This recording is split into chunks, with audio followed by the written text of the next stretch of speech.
Hey guys, welcome back to my channel. My name is Rachel. Thank you so very much for joining me today. Today is going to be a continuation of my Hoya collection.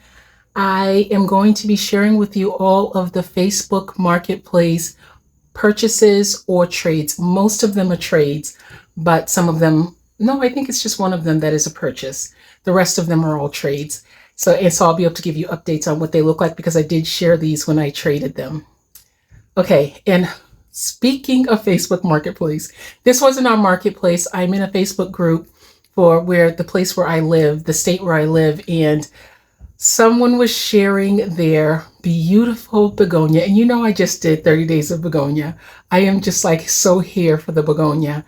Someone was sharing pictures of their beautiful begonia, and she shared one of my most loved plants. I mean, there was a couple of them that she shared that were just like wishy, dreamy dreamies. But this one in particular that I'm about to show you is a plant that I have been like drooling over every time I see a picture of it.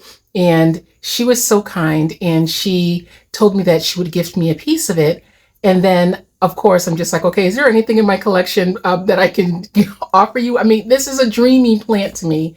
And so she agreed to an exchange, and I was really happy about that because I would feel so badly if she didn't. I mean, not that you don't allow people to be hospitable, because you do have to do that, but it's just that she's a stranger to me. I'm a stranger to her. I was so happy about her kindness, and it was just wonderful.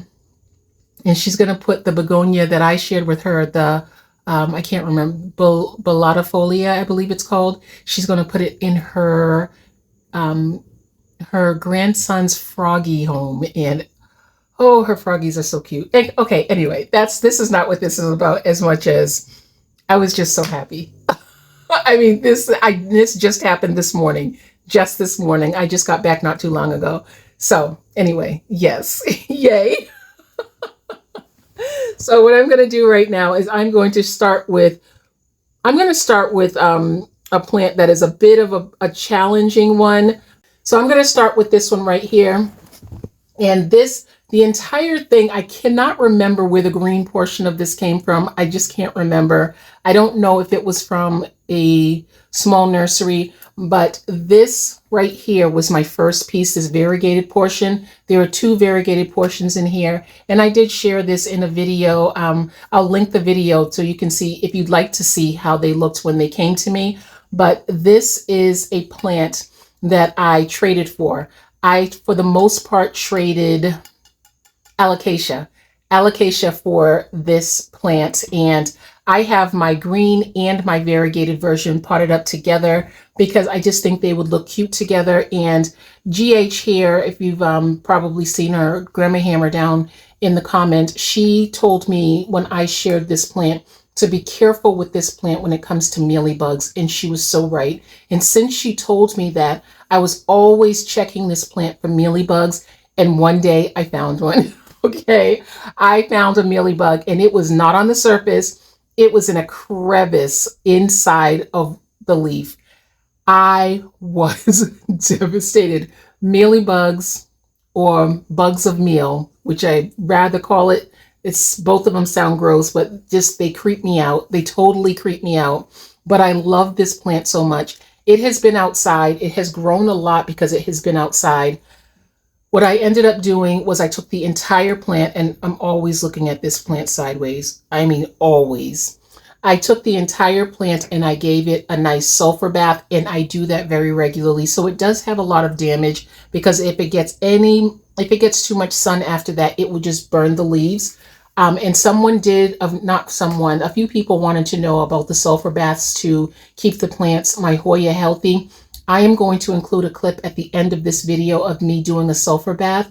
And I think the only plants that I've had any kind of an issue with when I've done a sulfur bath is Monstera. If you leave the leaves in the water too long, they will wilt. But the Hoya don't seem to mind the sulfur baths at all. They just come out and they just start growing and growing and growing. So, and again, you just can't put them in any kind of light afterwards. So I like to do these sulfur baths at nighttime now, because then I know they'll have the whole night to dry. But anyway, this plant right here is, I love her so much. I love her, just like the quirky, whimsical way that she grows. And she is doing really well. Since I started giving her the sulfur baths, she has put out 2 peduncles. Let me try to see where they are. One of them, I was actually shocked when I saw it. It has a lot of growth points because there are so many different areas where this plant is growing. But where's my peduncle? Okay, there's one right here. Right in there, there is one peduncle. Is it dry? Nope, it's not dry. Ooh, it looked like it was dry for a minute there. There was another one that was a lot further along. So maybe I just knocked it off. I'm sorry, plant. I know how hard you're working for me. And it seems like I'm working against you. And of course, now while I'm looking for this peduncle, I'm also looking for any friends that you might have on you. Okay, she's clean. But I don't see the peduncle anymore. Yeah, it was quite a big peduncle, so it's gone. Anyway, she is mealybug free from what I can see. What is that? Okay, perlite. And I love her. This is pretty much a slow growing plant, but I don't find, since I started putting the sulfur on her, it seems like she just has really big bursts of growth that come out. So I'm happy about it. I'm not trying to overdo it because I don't want her to end up, just having too many scorched leaves, and she won't be really pretty like she is now. She's very pretty. Okay, next I'm going to go to my purchase from Facebook Marketplace. And this is my viola, my Hoya viola. And this plant is one of my favorite Hoya in my collection. I could not believe I ended up with her. She is so beautiful, so easy, and she propagates really, really easily. I have shared this. I'm trying to think of how many times I've shared this plant. 1, 2, 3. I've cut this plant 4 times and shared chunks of it. And she just grows back bushier and bushier. She has a lot of growth that's happening from the bottom simply because I keep cutting her, I think, and I love that. Now these down here, I may end up propagating these down here and sharing them because I do really like the way this looks. And it doesn't have to be a super long plant. I love the fact that Hoya can just grow very compact and it's okay. She doesn't look shiny now. Her leaves are normally very shiny. She doesn't look shiny now because she still has some residue from her sulfur treatment on her. You can really see it on these leaves down here. You can really see how she's kind of dusty, but that's all just the sulfur and that's keeping her happy.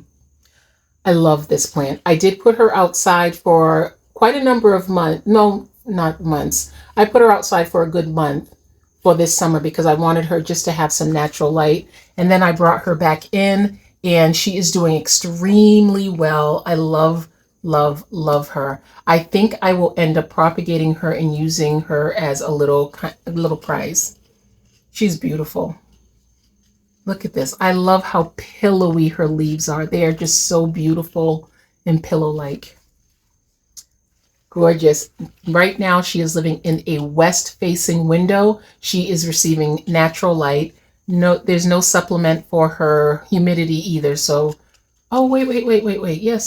Yes, that's right. She did move into this room, so she's not getting supplemented with humidity. Before I put her outside, she was downstairs in my closet room, and she was getting supplemented humidity, but now she does not. She's just gorgeous, just on her own. My next beauty, this one was a trade I did with the very same person that I did the trade for the rope plant. And this one has grown so much. She was really tiny. They were all really tiny. And I have another one, no, 2 more to show you that came from that very same trade. And she is doing so beautifully. I love her. I water her in time, so she's not as succulent as she normally is. Normally her leaves are a lot more thick and succulent. This vine right here seems to be still kind of thick and succulent, this greenish vine, but the rest of her is not. She is a beauty. I just love her so much. She is receiving west-facing sun. She is not receiving artificial lighting. I don't know that I will be putting her back in artificial lighting. I do find that my Hoya that do the best and try to bloom and everything like that, they are all in natural light. And so I want to keep her in natural light because I would love to see blooms on this beauty. These little leaves are so pretty. Look how splashy she is. I love it when you get nice dark green leaves and you get some splashy silver leaves. Just gorgeous. Love her. Next, I'm going to go to a plant that has been a trial. It has been a trial with this plant. This is my Polynera Hoya Polynera. And you can see that she is finally, right now she looks perfect. I got it a few months ago, but I've actually had this plant for a good year. But she kept dying back. All of the new leaves were dying back. And I don't think it was a pest. I think it was, well, it was a pest. It was me. I was the pest that was just putting her in entirely too much light. Right now, she's in a north-facing window where she receives, and she's in an area where there's a lot more humidity, and she is doing amazingly well. She has not done this in the entire time that I've had her because she was getting too much sun. Most of the windows in my house, even if I put her in natural light, are on the west side or the south side of my home. And the windows are very strong. And then you can see, for the most part, if there's a curtain in a window in my home, they're sheer.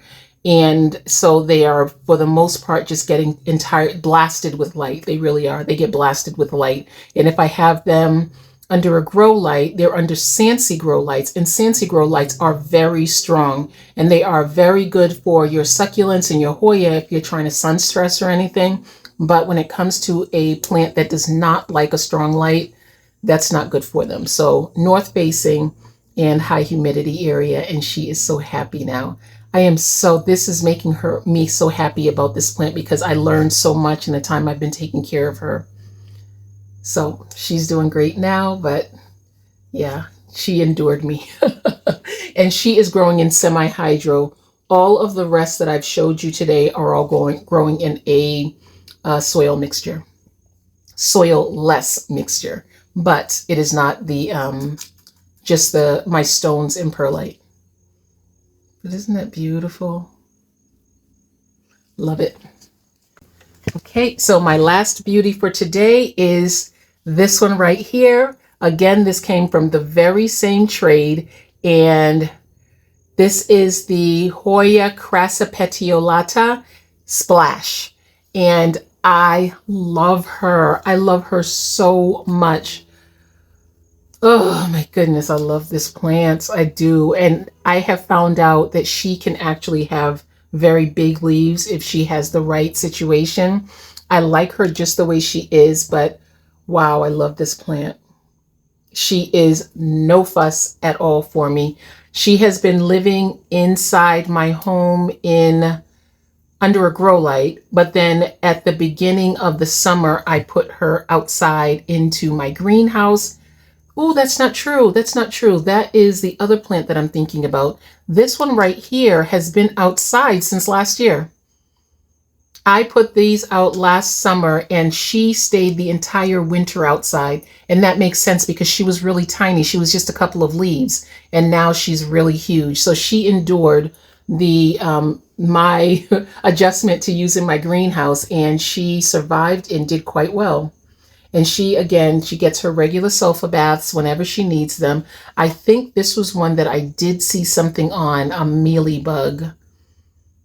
I believe that she had a mealybug at one point. And it's not to say that when I get, if there's a pest on my plant, that there's a lot of them, because I literally obsess over my plants. And so I look at them all the time. And so I usually find them like when it's fairly early, or there's like 1, 2, but I just assume they've got a whole bunch of friends and kids, cousins, neighbors, everything, and I treat them thoroughly.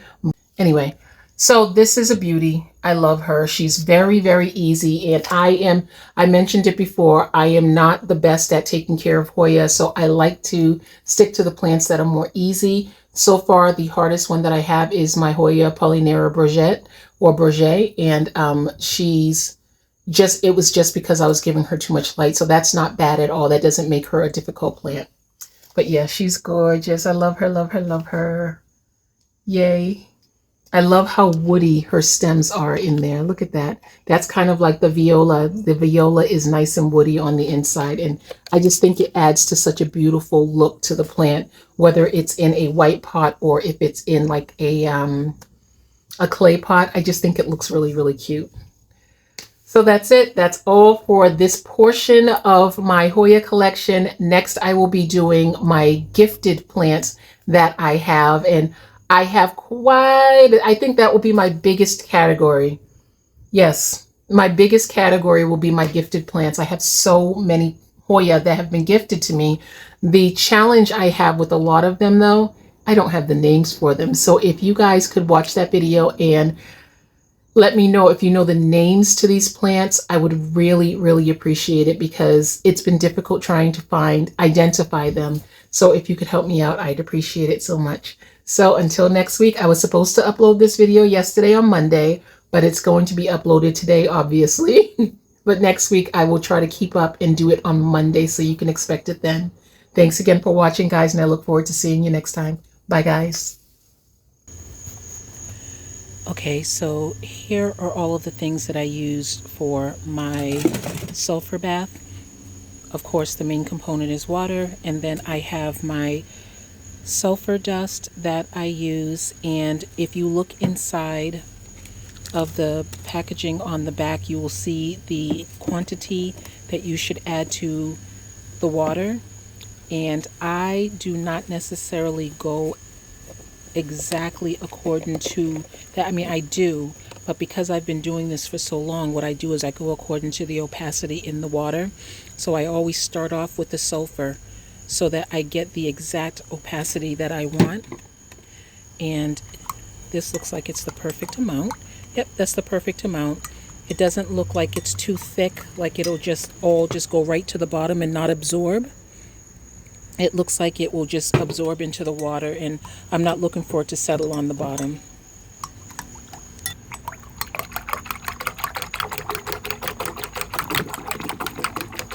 And I just mix it around really well. And then I always add you don't have to do these steps. It's what I do because it makes it kind of stick to the plant a little bit more. I just drizzle in a little bit of soap. My favorite soap to add to this is my my peppermint soap, but I don't have any more of that. And now I'm going to add in some neem oil. And the neem oil, I just add a few drops. There, that was a lot more than a few, but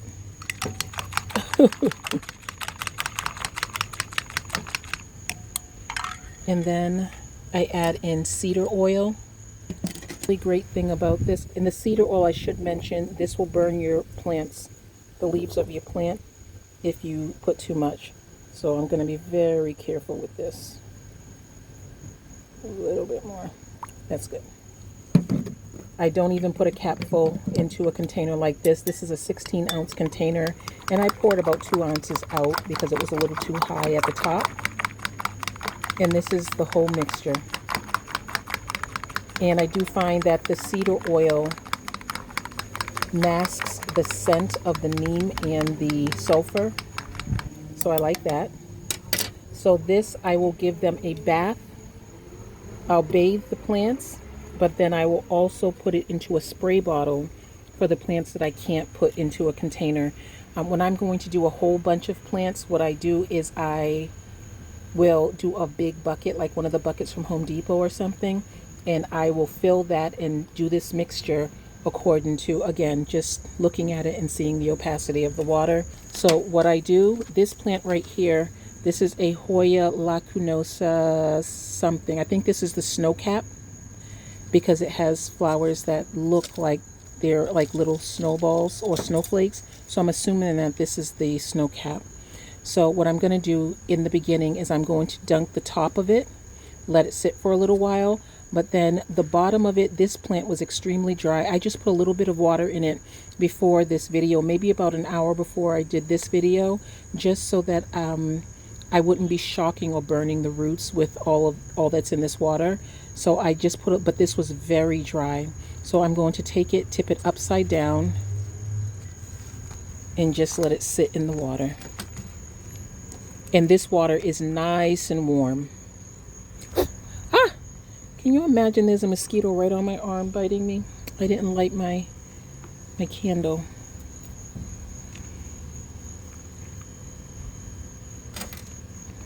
I'm just cleaning the bottom of the pot. So sometimes I will leave, if there are bugs on the plant, which this does not have bugs, I just haven't soaked this in a little while, but if it does have bugs, I'll let it sit for a good 10 minutes. But since this does not have anything, I'm going to just take it out. Make sure everything has been handled.